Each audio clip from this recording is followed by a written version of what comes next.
एक एक करके सबको खत्म कर दिया गया। एक ही शख्स बचे हैं जो अमित शाह जी के रास्ते का कांटा बन सकते हैं। हेलो, आवाज आ रही है?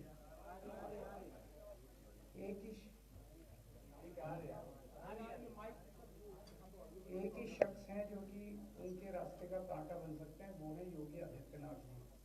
अब योगी आदित्यनाथ जी को इन्होंने हटाने का पूरा मन बना लिया है, और अगर इनकी सरकार बनी तो 2 महीने के अंदर योगी जी को भी उत्तर प्रदेश के सीएम से हटा दिया जाएगा। मैंने दिल्ली में 3-4 दिन पहले ये प्रेस कॉन्फ्रेंस की थी और ये दोनों मुद्दे उठाए थे।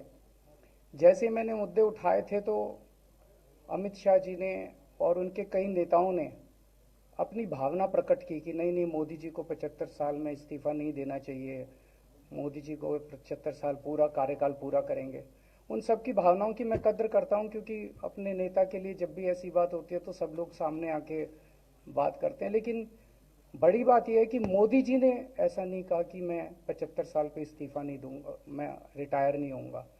उनका अपना बनाया हुआ रूल है और मुझे पूरी उम्मीद है कि मोदी जी का अपना बनाया हुआ रूल है और मोदी जी अपने रूल को फॉलो करेंगे।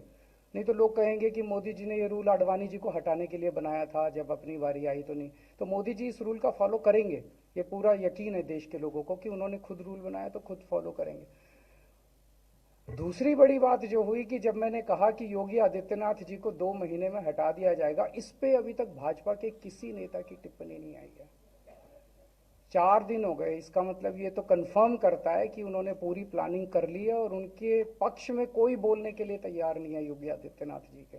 तो उनका हटना अब लगभग तय है कि योगी आदित्यनाथ जी को उत्तर प्रदेश के सीएम पद से हटाया जाएगा। दूसरी चीज, मैं उत्तर प्रदेश के सभी मतदाताओं को कहना चाहता हूं कि पिछले 4-5 महीने से इन्होंने शोर मचा रखा है, 400 पार 400 पार 400। क्यों? कहते हैं नहीं मोदी जी कुछ बड़ा काम करना चाहते हैं। तो लोगों ने खोद खोद के पूछा, भाई क्या बड़ा काम करना चाहते हैं, कुछ बताओ तो सही। तो उन्होंने नहीं बताया, नहीं बताया। लोगों ने फिर अंदर से पता किया कि बड़ा काम ये करना चाहते हैं कि देश से रिजर्वेशन खत्म करना चाहते हैं। हम जानते हैं कि इनका जो पूरा इकोसिस्टम है, आरएसएस, बीजेपी, शुरू से ये लोग रिजर्वेशन के खिलाफ रहे हैं। इनकी पूरी की पूरी मानसिकता रिजर्वेशन के खिलाफ रही है।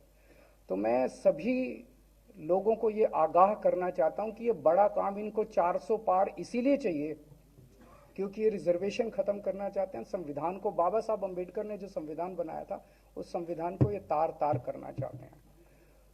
पूरे देश भर से अब जो ट्रेंड आ रहे हैं, वो ट्रेंड ये दिखाते हैं कि भारतीय जनता पार्टी को 250 से भी नीचे, मेरे हिसाब से 220 के आसपास, 3-4 दिन पहले भी मैंने कहा था, 220 से कम सीटें इनकी आती हुई नजर आ रही हैं। आप हिसाब लगा लीजिए। मैं हरियाणा होके आ रहा हूँ कल परसों, हरियाणा में इनकी बहुत कम हो रही हैं, दिल्ली में इनकी बहुत कम हो रही हैं, पंजाब में मुझे नहीं लगता इनकी कोई सीट आ रही है, कर्नाटक में इनकी काफ़ी कम हो रही हैं, महाराष्ट्र में इनकी बहुत कम हो रही हैं, बंगाल में इनकी कम हो रही हैं, यूपी में इनकी कम हो रही हैं, बिहार में इनकी कम हो रही हैं, झारखंड में इनकी कम हो रही हैं, राजस्थान। जो पूरे देश के अंदर एक नेगेटिविटी इन लोगों ने फैलाई है, उसको हम लोग ठीक करेंगे। मैं अंत में उत्तर प्रदेश के सभी लोगों को अपील करना चाहता हूं कि इंडिया गठबंधन के, यहाँ पे सपा और कांग्रेस का गठबंधन है, इंडिया गठबंधन का जो जहां से कैंडिडेट है उसको भारी मात्रा में वोट देकर आप सब लोग जिताइए। अब मैं निवेदन करूंगा समाजवादी पार्टी के राष्ट्रीय अध्यक्ष माननीय अखिलेश यादव जी से कि वो अपनी बात आदरणीय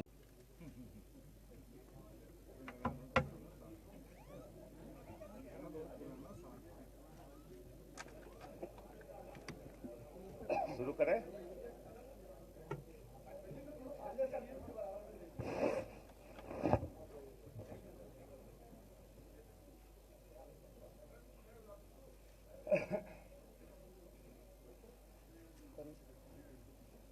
सभी पत्रकार बंधुओं को नमस्कार। आज इंडिया गठबंधन की संयुक्त प्रेस वार्ता में दिल्ली के मुख्यमंत्री माननीय अरविंद केजरीवाल जी, समाजवादी पार्टी के राष्ट्रीय अध्यक्ष माननीय अखिलेश यादव जी अपनी बात रखेंगे। दिल्ली के मुख्यमंत्री केजरीवाल जी इंडिया गठबंधन के लिए उत्तर प्रदेश में जनता से अपील करने के लिए आए हैं, वोट मांगने के लिए आए हैं। मैं उनसे अनुरोध करूंगा विनम्रता पूर्वक कि वो अपनी बात रखें। आज यहाँ आए हुए सभी पत्रकार बंधुओं को और जितने दर्शक ये देख रहे हैं उन सबको मेरा नमस्कार, मेरा प्रणाम। आज लखनऊ में मैं उत्तर प्रदेश के सभी मतदाताओं से इंडिया गठबंधन को भारी भरकम वोट देने के लिए, भारी मात्रा में वोट देने के लिए अपील करने के लिए आया हूँ। मैं 4 बातें रखना चाहता हूँ। पहले चारों बिंदु बता देता हूँ, फिर उसको डिटेल में एक्सप्लेन करूँगा। पहला ये कि ये चुनाव भारतीय जनता पार्टी मोदी जी अपने लिए वोट नहीं, अमित शाह जी को प्रधानमंत्री बनाने के लिए वोट मांग रहे हैं। दूसरी बात, योगी आदित्यनाथ जी को अगर ये लोग जीत गए तो योगी आदित्यनाथ जी को 2 से 3 महीने के अंदर उत्तर प्रदेश के सीएम पद से हटा दिया जाएगा। नंबर 3, इन लोगों की पूरी तैयारी है, अगर ये लोग जीत गए तो संविधान को बदल के SC ST और OBC का रिजर्वेशन खत्म कर दिया जाएगा। और नंबर 4, जो आंकड़े अब देश भर से आ रहे हैं वो ये दिखा रहे हैं कि 4 जून को इंडिया गठबंधन की सरकार बनने जा रही है और NDA को और BJP को बहुत कम सीटें मिलने जा रही हैं। अब मैं अपने सबसे पहले पॉइंट पे आता हूँ।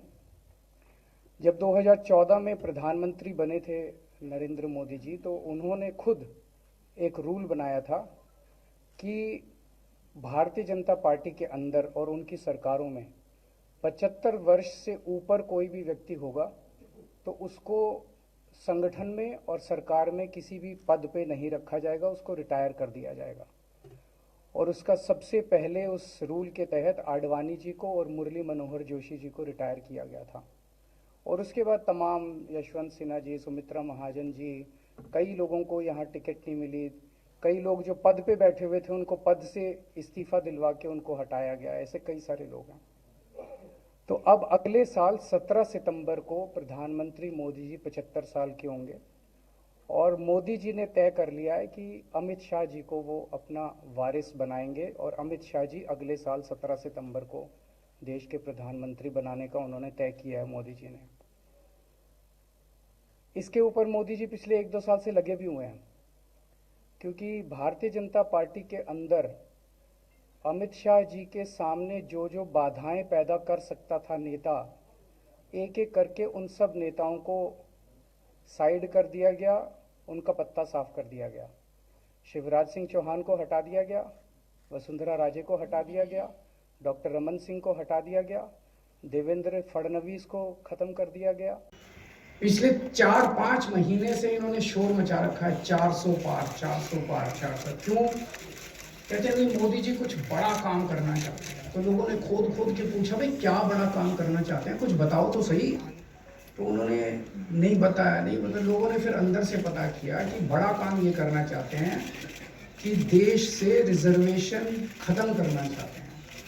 हम जानते हैं कि इनका जो पूरा इकोसिस्टम है, RSS, BJP, शुरू से ये लोग रिजर्वेशन के खिलाफ रहे हैं। इनकी पूरी की पूरी मानसिकता रिजर्वेशन के खिलाफ रही है। तो मैं सभी लोगों को ये आगाह करना चाहता हूँ कि ये बड़ा काम इनको 400 पार इसीलिए चाहिए क्योंकि ये रिजर्वेशन खत्म करना चाहते हैं। संविधान को बाबा कम हो रही है, झारखंड में इनकी कम हो रही है, राजस्थान में इनकी कम हो रही है, तो इनकी सीटें आ कहाँ रही हैं? तो इनकी 220 के नीचे सीट आ रही हैं। इनकी सरकार BJP की सरकार नहीं बन रही है, इंडिया गठबंधन की सरकार बनेगी और इंडिया गठबंधन की सरकार जो है वो देश को एक प्रगति के रास्ते के ऊपर लेके जाएगी। इस तरह से जो पूरे देश के अंदर एक नेगेटिविटी इन लोगों ने फैलाई है उसको हम लोग ठीक करेंगे। मैं अंत में उत्तर प्रदेश के सभी लोगों को अपील करना चाहता हूँ कि इंडिया गठबंधन के, यहाँ पे सपा और कांग्रेस का गठबंधन है, इंडिया गठबंधन का जो जहाँ से कैंडिडेट है उसको भारी मात्रा में वोट देकर आप सब लोग जिताएंगे। अब समझ में आया है 4 चरणों के बाद, वो बात तो ठीक है कि आरक्षण पे सबसे पहले हमला करेंगे, लेकिन 400 पार नारा इसीलिए दे रहे हैं कि 543 में 400 के बाद वो सीटें देख रहे हैं, तो वो केवल 143 बन गई। तो वो स्वयं स्वीकार कर रहे हैं कि 143 से ज्यादा वो सीटें जीतने वाले नहीं हैं, क्योंकि 400 पार सीटें 143 ही बनती हैं। और 140 करोड़ की जनता इस बार इन्हें 140 सीटों के लिए भी तरसा देगी। ये यूपी, दिल्ली और पंजाब ये 99 सीट के खेल में ही उलझ जाएंगे। अब लग ये रहा है हारने के बाद ये ब्रह्मांड का झूठ का विद्यालय खोलेंगे, यूनिवर्सिटी खोलेंगे और वाइस चांसलर और डीन पहले से ही रिटायर होकर के वहां अपने आप नियुक्त हो जाएंगे।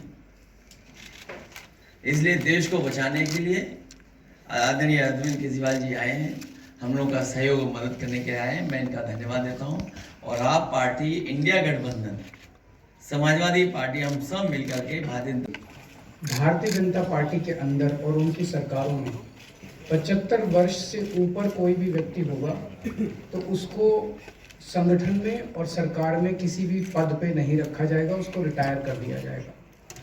और उसका सबसे पहले उस रूल के तहत आडवाणी जी को और मुरली मनोहर जोशी जी को रिटायर किया गया था।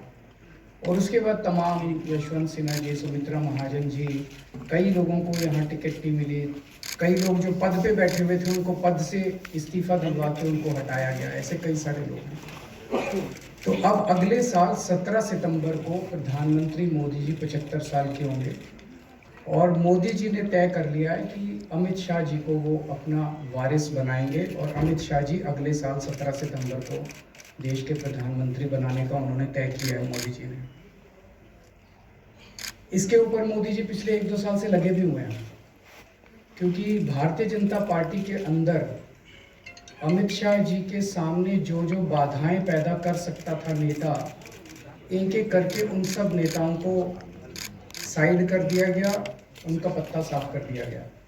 शिवराज सिंह चौहान को हटा दिया गया, वसुंधरा राजे को हटा दिया गया, डॉक्टर रमन सिंह को हटा दिया गया, देवेंद्र फडणवीस को ख़त्म कर दिया गया, खट्टर साहब को ख़त्म कर दिया गया, एक एक करके सबको ख़त्म कर दिया गया। एक ही शख्स बचे हैं जो अमित शाह जी के रास्ते का कांटा बन सकते हैं। हेलो, आवाज एक ही जो कि उनके रास्ते का कांटा बन सकते हैं, वो है योगी आदित्यनाथ जी। अब योगी आदित्यनाथ जी को इन्होंने हटाने का पूरा मन बना लिया है और अगर इनकी सरकार बनी तो 2 महीने के अंदर योगी जी को भी उत्तर प्रदेश के सीएम से हटा दिया जाएगा। मैंने दिल्ली में 3-4 दिन पहले ये प्रेस कॉन्फ्रेंस की थी और ये दोनों मुद्दे उठाए थे। जैसे मैंने मुद्दे उठाए थे तो अमित शाह जी ने और उनके कई नेताओं ने अपनी भावना प्रकट की कि नहीं मोदी जी को 75 साल में इस्तीफा नहीं देना चाहिए, मोदी जी को 75 साल पूरा कार्यकाल पूरा करेंगे। उन सब की भावनाओं की मैं कदर करता हूं, क्योंकि अपने नेता के लिए जब भी ऐसी बात होती है तो सब लोग सामने आके बात करते हैं। लेकिन बड़ी बात यह है कि मोदी जी ने ऐसा नहीं कहा कि मैं 75 साल पे इस्तीफा नहीं दूंगा, मैं रिटायर नहीं होऊंगा। उनका अपना बनाया हुआ रूल है और मुझे पूरी उम्मीद है कि मोदी जी का अपना बनाया हुआ रूल है और मोदी जी अपने रूल को फॉलो करेंगे।